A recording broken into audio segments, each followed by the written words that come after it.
Komposisi skuad timnas Filipina tidak bisa dianggap remeh begitu saja. Skuad The Azkals banyak diperkuat pemain-pemain keturunan Eropa dengan kualitas jempolan. Skuad Garuda juga tidak kalah berkualitas dengan hadirnya Calvin Verdong. Pemain Nek Nijmegen itu dipastikan siap melakoni pertandingan debut pertamanya melawan Filipina. Selain itu, timnas Indonesia juga akan diperkuat Jay Idzes setelah mengantarkan Venezia promosi ke Serie A. Bagaimana peta kekuatan pemain timnas Indonesia dan Filipina?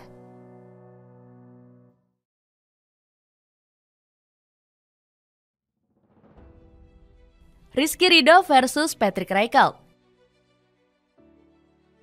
Rizky Ridho sudah menjadi andalan lini belakang timnas Indonesia di berbagai kelompok umur. Bek Persija Jakarta ini punya ketenangan dan kemampuan tackle yang patut diapresiasi. FIFA pun sempat menyoroti permainan apik Ridho saat berlaga di Piala Asia U23. Terlahir sebagai pemimpin, Ridho yang berusia 22 tahun menjadi kapten tim selama kualifikasi Piala Asia. Ia memainkan peran penting dalam kemenangan berturut-turut mereka melawan Vietnam, tulis FIFA dalam artikelnya. Jay Idzes juga mengakui sangat nyaman berduet dengan Rizky Ridho. Dia seorang pemimpin dari belakang, jadi aku sangat menikmati bermain bersama dia dalam 2 pertandingan. Dia kuat dalam bertahan, tapi dia berani juga untuk bermain.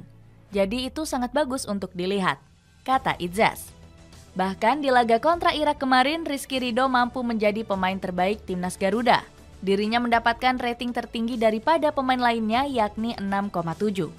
Namun kehebatan Rizky Ridho akan diuji di pertandingan terakhir melawan Filipina. Patrick Rijkaard diprediksi akan bisa merepotkan bek tengah timnas Indonesia itu. Rijkaard bisa mencatatkan 80 caps serta 15 gol bersama skuad Azkals. Penyerang tua Filipina itu bahkan berhasil mencetak gol pembuka di pertandingan melawan Vietnam. Rijkaard juga pernah menjadi mimpi buruk untuk anak asuh Shin Tae-yong. Penyerang keturunan Jerman itu pernah mencetak 1 gol di pertemuan pertama kualifikasi Piala Dunia. Rijkaard menyesal tidak mampu mengalahkan timnas Indonesia saat itu. Ini semua seharusnya menghasilkan 4 poin. Kami seharusnya mengambil 1 poin dari Vietnam dan saat ini kalah atas Indonesia. Kami memiliki begitu banyak peluang. Kami seharusnya mencetak gol lebih banyak, kata Rijkaard. Jay Idzes versus Dylan Demonik. Laga skuad Garuda melawan Filipina juga akan menjadi panggung untuk Jay Idzes dan Dylan Demonik. Kedua pemain ini akan bertarung satu sama lain di lapangan. Idzes diprediksi sudah bisa diturunkan Shin Tae-yong saat melawan skuad Azkals. Kehadiran pemain Venezia FC ini bakal menambah kekuatan pertahanan skuad Garuda. Ketenangan Bang Jai saat mengawal lini belakang sangat dirindukan. Pasalnya, barisan pertahanan timnas Indonesia kocar-kacir saat melawan Irak. Awalnya Shin Tae-yong dirumorkan akan menurunkan Idzes saat melawan Singa Mesopotamia. Namun, ternyata kondisi sang pemain masih belum cukup bugar untuk tampil. Selanjutnya, Idzes berpotensi akan langsung kembali ke starting line-up skuad Garuda. Dirinya harus langsung mengawal Demonik selaku winger andalan skuad Azkals. Pemain 20 tahun ini punya kecepatan yang harus diwaspadai oleh Bang Jai. Kualitas Demonik sudah teruji karena tampil di Divisi 2 Liga Belgia bersama Zulte Waregem. Pemain kelahiran Waregem ini bahkan sudah mencetak 2 gol dari 20 pertandingan. Demonik bahkan lebih hebat dari Marcelino Ferdinand yang jarang tampil untuk KMS Kadenze.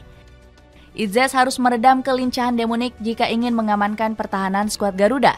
Permainan tenang Bang Jai diharapkan bisa mengunci pergerakan sang winger. Calvin Verdong versus Alex Moniz. Lini pertahanan timnas Indonesia bakal semakin kuat dengan masuknya Calvin Verdong. Pemain Nek Nijmegen ini sudah resmi dinaturalisasi menjadi warga negara Indonesia. Verdong awalnya sempat diragukan bakal tampil karena masalah administrasi. Perpindahan federasi dari KNVB ke PSSI awalnya diperkirakan memakan waktu 1 minggu. Beruntung, urusan ini selesai lebih cepat, sehingga Verdong masih sempat didaftarkan untuk melawan Filipina. Erick Thohir mengaku senang pemain berusia 27 tahun ini sudah bisa tampil. Sejak kemarin banyak pihak yang telah membantu prosedur Calvin Verdong untuk segera memperkuat sepak bola Indonesia. terutama menghadapi pertandingan penting bagi langkah Indonesia menuju Piala Dunia 2026. Tutur Ketua Umum PSSI ini. Verdonk akan langsung mendapat tugas berat mengawal Alex Moniz. Pemain keturunan Amerika Serikat ini menjadi salah satu andalan di lini serang skuad Azkals. Kualitas Moniz sudah terlihat sejak tampil moncer bersama Revolution 2 di kompetisi MLS Next Pro. Pemain kelahiran 2003 ini bermain di kasta ketiga Liga Amerika Serikat. Moniz bahkan sudah mencetak 3 gol dan 2 assist bersama Revolution 2. Sang pemain juga sudah menjadi ancaman berbahaya saat diturunkan melawan Vietnam. Namun, Moniz diprediksi bakal kesulitan melawan Verdonk saat bertemu skuad Garuda. Pasalnya, Verdonk sudah punya pengalaman hebat di Eredivisie Belanda. Pemain kelahiran Dordrecht ini sudah berhasil meredam banyak winger hebat. Pengalaman berharga Verdonk ini bisa dimanfaatkan skuad Garuda untuk melapis lini pertahanan. Tom Haye versus Zico Bailey.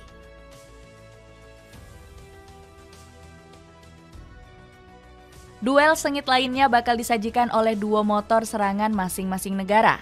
Timnas Indonesia punya Tom Haye yang diprediksi masih akan diandalkan Shin Tae-yong. Pemain 29 tahun ini sudah memperlihatkan peran vitalnya saat berhadapan dengan Irak. Saat itu Tom Haye berhasil membuat lini tengah Indonesia tampil cair. Dia selalu bisa memberikan umpan-umpan akurat dalam skema serangan pasukan Garuda. Alhasil Indonesia mampu unggul penguasaan bola mencapai 63% di babak pertama. Seto Nurdiantoro tidak ragu untuk memberikan pujiannya kepada Haye. Mantan pelatih PSS Sleman ini bilang, Haye sudah bisa berbaur dengan baik dengan semua pemain yang ada. Haye bermain sesuai harapan saya, dia bisa memberikan umpan-umpan bagus untuk para penyerang. Sekarang mereka yang di depan harus memiliki penyelesaian akhir yang baik, kata Seto. Nantinya Haye akan berduel dengan Zico Bailey yang kualitasnya tak bisa dianggap remeh. Pemain New Mexico United ini kerap melakukan pergerakan yang membahayakan lawan. Performa apik ini sudah dibuktikannya saat berhadapan dengan timnas Vietnam. Haye sempat mendapat peluang emas memanfaatkan kesalahan lini pertahanan Golden Star. Sayang, sepakannya masih sedikit melebar dari gawang yang dikawal oleh Dang Van Lam. Sebenarnya Bailey merupakan pemain yang berposisi sebagai gelandang bertahan. Dirinya didorong lebih ke depan oleh pelatih Tom Sanfit karena punya kemampuan olah bola yang baik. Rafael Strijk versus Santi Rubliko.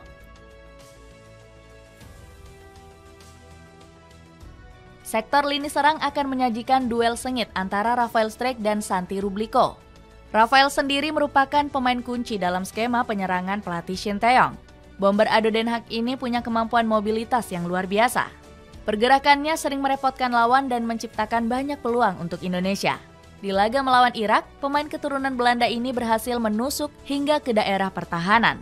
Sayangnya, sepakannya masih mampu digagalkan oleh pemain bertahan Irak. Saat melawan Filipina, Rafael harus bermain efektif karena di Azkals punya bek tengah tangguh.